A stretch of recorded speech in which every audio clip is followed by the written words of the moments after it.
నా ప్రియమైన బిడ్డ, నా మాటలు జాగ్రత్తగా ఆలకించుము. నీవు నీ పిల్లలను ఎలా పెంచుతున్నావో నీకు ఏదైనా అర్థమైందా? పిల్లలను క్రమశిక్షణలో, ప్రభువు బోధనలో పెంచమని నేను చెప్పాను కదా.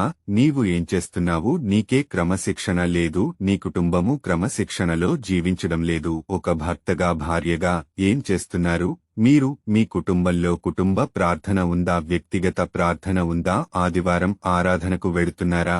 ఉపవాస ప్రార్థనలకు వెడుతున్నారా? సభలకు వెడుతున్నారా? లేదు కదా. ఒక సామెత చెబుతాను, జాగ్రత్తగా ఆలకించుము. ఆవు వెళ్లి చేను మేస్తే దూడ వెళ్లి గట్టు వేస్తాదా? లేదు కదా. ఆవు వెళ్లి చేను మేస్తే దూడ కూడా వెళ్లి శనె మేస్తాది. అంటే నీవు ఏది చేస్తావో నీ పిల్లలు అదే చేస్తారు. నీవు ప్రార్థనకు వెళితే నీతో పాటు వాళ్లు కూడా వస్తారు. నీవు ఇంట్లో కుటుంబ ప్రార్థన చేస్తూ ఉంటే వాళ్లు కూడా నీతో కలిసి ప్రార్థన చేస్తారు. నీవు ఇంట్లో బైబిల్ చదివితే నీ పిల్లలు కూడా బైబిల్ చదువుతారు. నీవు ఇంట్లో పాటలు పాడితే నీ పిల్లలు కూడా పాటలు పాడుతారు. అలాగే నీవు దేవుని సన్నిధికి వెళితే దేవుని యొక్క బోధనల ద్వారా, జ్ఞానము ద్వారా నీ పిల్లలు ఎదుగుతారు, క్రమశిక్షణలో ఉంటారు.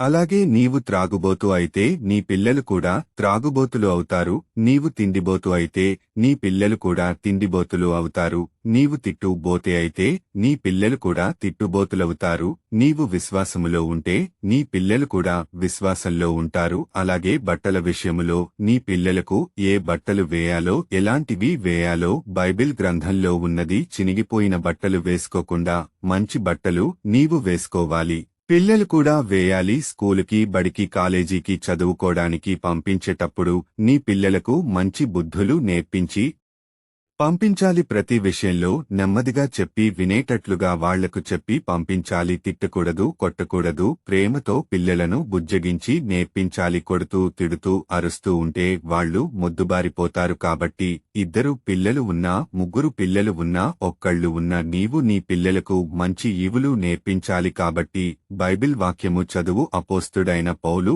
ఎఫెసీయులకు రాసిన లేఖ 6వ అధ్యాయము 4వ వచనము. తండ్రులారా, మీ పిల్లలకు కోపము రేపక ప్రభువు యొక్క శిక్షణలోనూ బోధలోనూ వారిని పెంచుడి. చిన్నప్పుడు నుండి ప్రభువు బోధలో పెంచితే వారు పెద్దవారు అయిన తర్వాత నీకు గౌరవాన్ని తెస్తారు, మీ పరువు నిలబెడతారు. నీవు చిన్నప్పటి నుండి వారిని క్రమశిక్షణ ప్రభువు బోధలో పెంచకపోతే మొండివారిపోతారు, నీకు కీడు తెస్తారు. అందుకని నేను ఈ విషయములను నీకు తెలియజేస్తున్నాను. నీ కుటుంబాన్ని నేను దీవిస్తాను, ఆశీర్వదిస్తాను. ఆమెన్.